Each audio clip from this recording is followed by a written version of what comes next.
Someone once asked Gandhi what he thought of Western civilization. And he said, "I think it would be a good idea." And I tend to agree with that. And so in that vein, this is an existential critique of Western civilization in the form of a spoof on the 10 o'clock news. And it's called the 10 o'clock Bruise. Good evening. Welcome to the 10 o'clock Bruise. The condition's human. What are you going to do? Tonight, we confused humans will be reviewing the latest news of all the useless, abusive, and occasionally lucid choices chosen by humans when humans choose to do the crazy things that humans do while suffering from the human condition. Our schizophrenic Africa correspondent, Dikembe van de Boerta, reports from Lagos. Notina Sek can gloss over this. In Africa, things are turning to shit. But you must remember this is a tremendously complex business. And many foreign commentators have developed a terrible oversimplification disease. Yes, post-colonial Africa is cursed by poverty, starvation, corruption and war.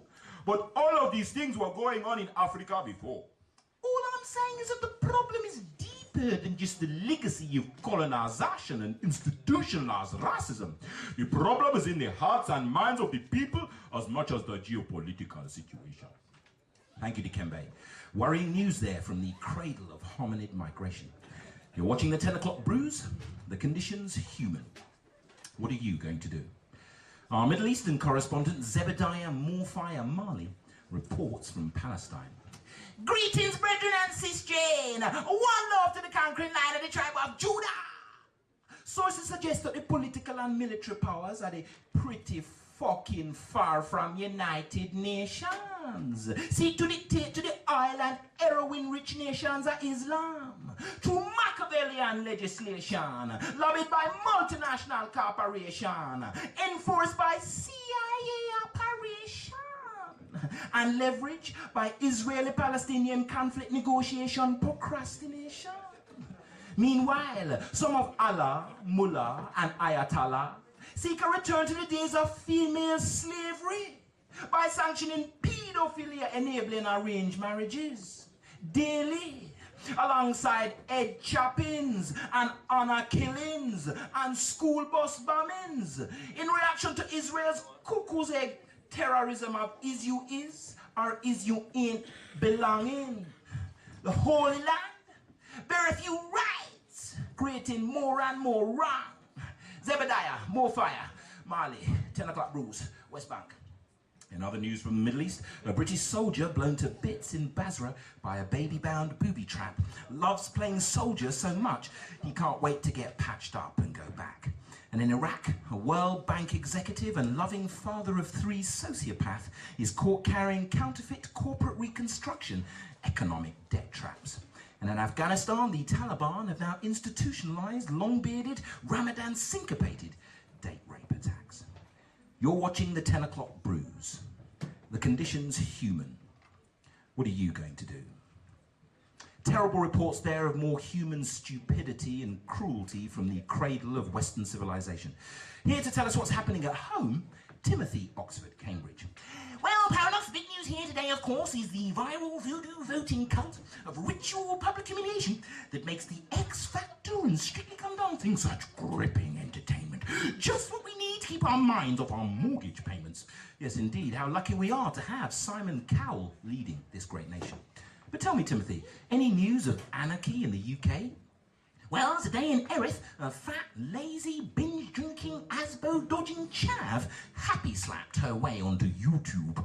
And in Hackney, a masked gang of hoodies clashed in a stab dem man dem UK rap, grime, garage, drum and bass dancehall fusion. And in pretension central Hoxton, there's been another outbreak of vanity-driven, tediously superficial narcissism amongst affluent, middle-class, up-their-own-arse, smart-ass art students.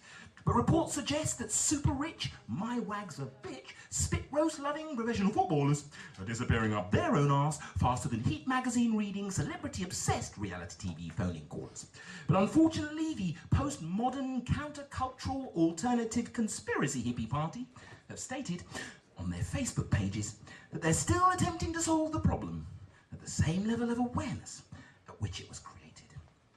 That report from Timothy, Oxford, Cambridge. You're watching the 10 o'clock Bruise. The condition's human. What are you going to do? I wonder if the new world has a solution for our old world situation. Randy, Alabama III reports from the country with the world's highest prison population. Now, if a civilized country is judged by how well it treats the least of its people, then the United States of America is a civilization without equal. You see, we take our white trash and our niggers, and I'll be damned if we don't house them, clothe them, feed them. Lord Jesus, we even preach to them. And it costs us hundreds of millions of dollars to run all these prisons we need to keep them in. You see, the United States of America is the world's largest consumer of drugs, junk food, pornography, and semi-automatic weapons. Hell, our fundamentalist religious elite are looking forward to Armageddon. Those motherfuckers reckon they're the only motherfuckers that's even going to heaven. But best of all, we have American television and the global irrelevance of the Hollywood metavision and its superstructure, the self-defeating fallacy of free market capitalism, which protects and serves the land of the free and the home of the brave. The United States of acute socioeconomic division built on the backs of slaves. Indeed, but Randy, doesn't our paradoxical American addiction merely reflect the deeper contradiction at the heart of the human condition?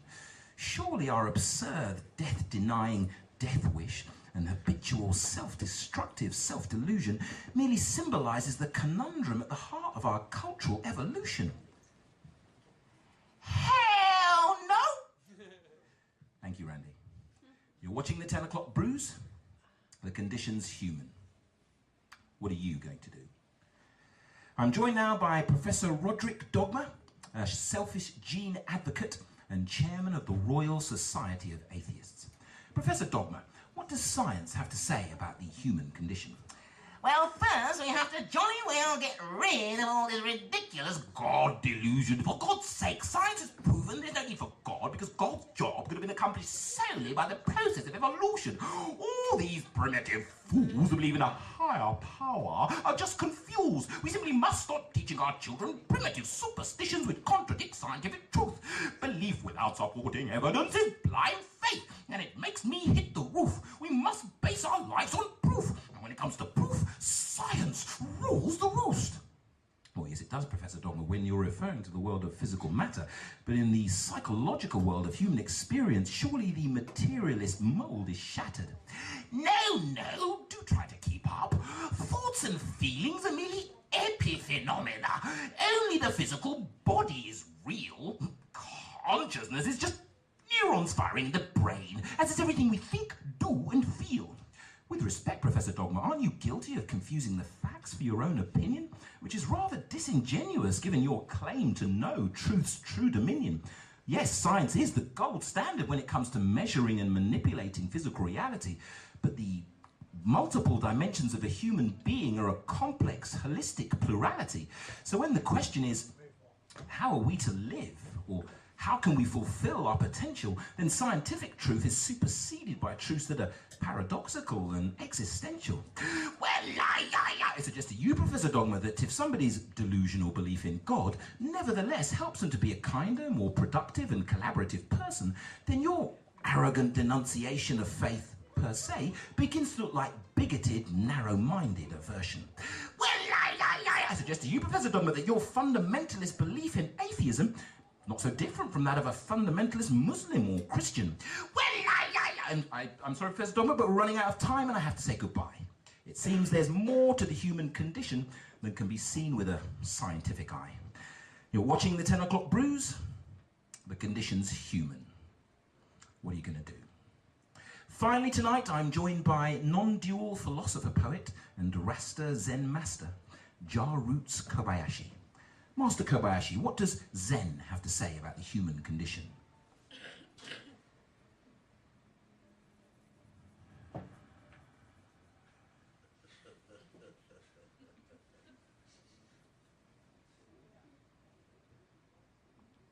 Indeed, the sound of silence. That's very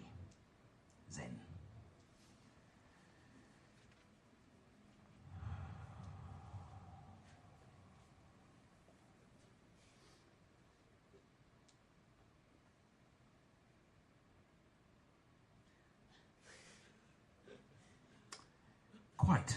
The Tao that can be spoken is not the true Tao. That's very spiritually authentic, but it's not much fucking good for those of us who just don't fucking get it. Ow! Ow, Master, what'd you do that for? That hurt. That really... Oh, yeah. I get it. Life is suffering. Everybody suffers. But some don't suffer, they're suffering.